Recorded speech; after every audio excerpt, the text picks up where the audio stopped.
Hello, my name's Ruby and I'm a medieval reenactor and blacksmith. Welcome to the first of my video series, Off the Deep End, where I immerse myself in some pretty esoteric research project for a while and then do my best to summarise my findings when I finally resurface. My latest obsession is arrowheads. Not just arrowheads, but specifically 12th century English arrowheads. Oh yeah, I don't do broad here, depth is the name of the game. In this essay, we're going to be exploring the different forms of arrowhead in the 12th century, what they're used for, and how we classify them. So, pop on your flippers, grab your goggles, we're going in. Chapter 1. Yes, that's me. You're probably wondering how I got here. Our story starts with this. These are found all over every reenactment market for a couple of quid. I've had my doubts about their authenticity and quality for a while, but with very little to base that on, except, shall we call it, a steel-based spidey sense. If these weren't right, what arrows should I be using, I thought.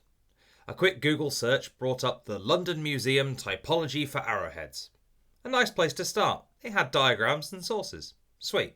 For those of you who haven't heard of a typology, to quote literally the first dictionary entry I could find, it's a study of, or analysis, or classification based on types or categories. Right, got that? In an archaeological context, a typology is a list of types of a form of a particular object. This makes it much easier to have a conversation with an archaeologist, since they can say, a London Museum Type 2, or an Oakenshot Type 10, and you know roughly what form of arrowhead or sword they're talking about respectively. This approach has its advantages. Since you can categorise the finds you have, it makes exceptions stick out like a sore thumb. It also means you can clump similar examples together to learn about trends and patterns. We'll come back to this more later. The disadvantage of this technique is you lose the fine granularity of detail when defining the types, since by necessity you have to look at broad similarities. This can result, if you're not careful, in creating types which historically have little connection to one another other than looking similar. So, that London Museum arrowhead typology. Published in 1940, its number one goal was purely to categorise the arrows present in the museum's collection. This it does really well. However, there are some problems. Chapter 2. In comes Oliver Jessop with a steel chair. This brings us to our main man, Jessop. Back in the absolute belter of a year that brought us Wannabe by the Spice Girls, and the first successful mammal clone, 1996, Jessop published his typology. Maybe this wasn't as impactful as the former examples, but I think it comes close. This aimed to fix the issues he took with the London Museum typology, namely that some types of arrowheads are missing, and therefore, when in use, a number of examples have been attributed to the wrong form. The typology offers no insight into the purpose of each arrowhead, or any attempt to group them in any meaningful way. In addition, as Jessop notes, because 4 of the 6 sites used as dating evidence were excavated pre-1915, their dating can be quite unreliable due to poor recording practices, and the other 2 sites are from Sweden, which, for a British typology, was perhaps a misstep. He thought he could do better. Jessop's typology outlines 4 major families of arrowhead: tanged, military, hunting, and multi-purpose. Each of these can be subdivided into a number of subtypes, which rise and fall in popularity across the ages. This is it, in its full glory. Ta-da! I then wanted to narrow it down, so I went through and I kicked out any that don't have any overlap with the 12th century, according to his detailed descriptions of their datelines. Which leaves us with this. So, job done. Finito. Leave it there. Switch the lights off on the way out. No, obviously. Currently, we're only paddling on the shoreline. You'll need your rebreather. We're going deeper. Ever since I started historical blacksmithing, I've always been more comfortable looking at extant artefacts. It means when I get into one of those petty arguments that reenactors love, I can at least confidently cite more sources better than, a friend of a neighbour's cousin's dog once said. So, I nabbed Jessop's sources, thank God for academic rigour, threw in a few of my own and compiled a database. There's a link down in the doobly-doo. The database contains the arrowheads I could find dated to or around the 12th century, and the results were intriguing to say the least. They did provide me with enough information to prune Jessop's typology. The next section I will preface, these are my conclusions that I've drawn from the available data. Feel free to come to your own, or if you think I'm missing some key information, please comment down below. Chapter 3. Who doesn't make the cut? Let's get the easy ones out of the way. MP9, the target practice arrowheads. I've been unable to find any of these solidly dated within the 12th century, and therefore it's got to go. Likewise, the M10. As beautiful a shape as they are, look at those curves, those flowing lines, and it's gone. I couldn't find anything similar to them in our period of interest. Now, for the slightly more controversial calls that I made when making this subset of Jessop's typology, the two tanged boys, T2 and T3. For T2, from Jessop Castle, published in 1915, we have these, all of which are really too low quality to be sure what we're looking at, though this middle candidate looks likely to be a T2. Next up, we have an example from Butcombe, which has an extraordinarily long tang, and was even noted to probably be a latch lifter in the original paper.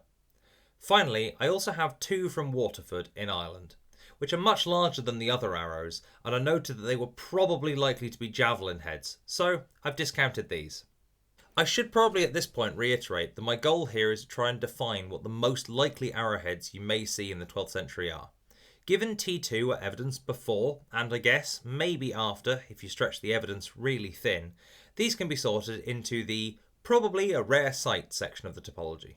For its relative, the T3, the waters were a little murkier. In my database I found a number of these, all of which are dated 13th and 14th century. Great, so we have simple tangs before the 12th century and a few after. So, everything's fine. No, of course not, it's in the ones that didn't make the cut section. The problem is, unlike basically every other source I have used to compile this typology, where it comes directly from an archaeological dig report, these dates are provided by museums without any surrounding context, and nothing to evidence this type came up anywhere else. So, T3, you don't have to go home, but you can't stay here. Chapter 4. Yes, I'm aware it's an incredibly grandiose title. Since all good things come to those who wait, and to you skipping ahead to the timestamp, I see you, I present the 12th century Ferguson amendment to the Jessop's typology. Fancy, eh? Behold, in all its glory, the final tour you've been waiting for. Come with me for a journey deep into the madness that has been consuming my soul for weeks. Here are the arrowheads. First up, the MP3. As Jessop notes, these are a multi-purpose arrowhead. These are easy to produce and can be used for hunting or for war. They're defined by their leaf-shaped blades. They don't have the specific armour-piercing capabilities of the purpose-made military arrows, nor the specialisations designed to increase bleeding that makes them more effective for hunting. But this doesn't really matter when you can churn them out in large numbers. Next, the MP1. These, with their triangular shape and square shoulders, are closer to the barbed arrowheads than their cousins the MP3s. This makes them more effective when it comes to inflicting a wider, more complex wound, which is useful for weakening prey while hunting. These, however, could still be an effective arrow during war. These are a fairly common variation of arrowhead. The MP2. I regard this as an uncommon variant of the MP1. It is a longer necked variety with a similar blade shape. The exact purpose of this longer socket to smaller head ratio is unclear. Perhaps it improves penetration capability for hunting specific types of game. The MP6. These have small barbs on either side. These may take the form of square shoulders that slightly slope back, or more pronounced distinct barbs. Whatever the form, these are an uncommon variety that would make effective hunting arrows. The barbs ensure that the arrow stays in the prey, causing maximum damage to weaken it. Given their often wide profile, it is unlikely that these were the optimum choice for the battlefield. MP7. The MP7 is the premier hunting arrow found in the 12th century. Their long barbs and massive bulk makes them ideal for taking down large prey, but they're poorly equipped to deal with armour due to their large cross-section, or to be produced in large numbers efficiently due to their complexity. It is reasonable to assume that these were produced for hunting and therefore may have even served as a status item in hunts. Except they're a little more complex than that. Earlier depictions of archery show this type being used in practically everything from hunting to warfare. There are a few different explanations for this. Firstly, before mail technology improved, it's possible they were still more widely used on the battlefield. Or, alternatively, given that we don't see detailed depictions of the other heads very often in art, It may be that this exaggerated V shape is shorthand for arrowhead, since it was easiest to draw with a quill. M7. These are incredibly thin, incredibly long arrowheads, which I thought must be rare outliers as I started my research, but these seem to be the most common widespread arrowhead used on 12th century battlefields. This follows from the armour of the time, primarily mail and padding. The primary design consideration will have been having it long and thin enough to pierce through layers of armour, without having to worry too much about making it robust enough to puncture through plate, which is a major consideration in later centuries. The M6. These are very similar in function to the M7 and primarily used for piercing mail, but instead they form a conical point as opposed to having a distinct socket. They are often also round in cross-section. But Ruby, I hear you cry, you missed 3 arrowheads. What about B1, M7B and H5? Gosh darn, I put so much effort into this video and I messed up, didn't I? Psych! Cue next section. Chapter 5. What's that coming over the hill? Is it a B1? Is it a B1? When trying to categorise the arrowheads in my database, I found there were multiple instances where trying to jam them into Jessop's type didn't quite work, and he said himself he wants his typology to be extendable. So, we're going to extend. B1. This isn't just an extension, this is a whole new category. Yeah, I know, right?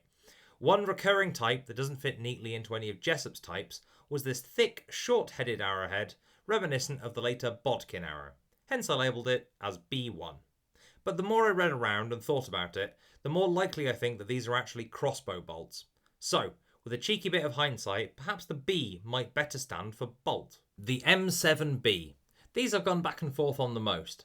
There exists a form of arrowhead almost identical to the M7, but shorter. But since it always seems to appear in either its long form or its short form with little in between, it felt right to differentiate these as their own type, since none of the similar M5 or M6s quite worked. They are approximately a third of the length of M7s and have a slender square cross-section. Thus, the M7B was born. The last member of the Ferguson Amendment is H5. H5? But, Ruby, that's already on Jessop's Typology. These are blunt hunting arrows. I found 2 examples from the 12th century, and therefore, while I call it H5, I've amended the shape to better reflect what I think their form should be in the 12th century, with a long socket, a thin neck, and a blunt end either square or round in cross-section. Chapter 6. But the graphs. Where are the graphs? As I said at the beginning of this video, categorization is the strength of typologies. Well, let's put that to good use and talk graphs. More precisely, let's talk graph. While there are plenty of ways to cut this data and make pretty graphs from it, for our purposes, I'm going to be discussing this one. It's just a bar graph going from the most common to the least common arrowheads found in the 12th century. This graph has a few caveats that I must mention for those of you that might want to poke around the data yourselves. 1. It only includes the types that I'm happy are definitely used in the 12th century, for the reasons discussed in this video. 2. Where arrowhead types are unknown or unclear, I've not included them.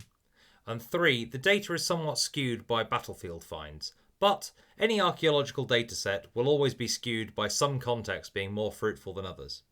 This graph is designed to give a sense of the most common arrowhead types, but I'd need to do a load more analysis to provide more detailed results, and this video was already getting quite long.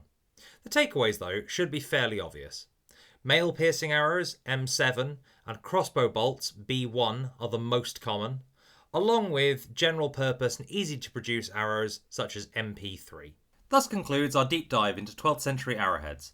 As with any research project, more evidence is being uncovered all the time, so if you have your own thoughts, theories and ideas, I'd love to hear about them down in the comments. I'm going to be continuing my exploration of 12th century arrowheads in the future with follow-up videos about how the different types of arrowhead are made. A video making MP3 heads will be popping up on the right for you now. If you'd like to support the channel, a like and subscribe is always appreciated, and for even more support there is a link to the Patreon in the description below. This video wouldn't have been possible without my wonderful illustrator Ellen, so thank you. But until next time, see ya!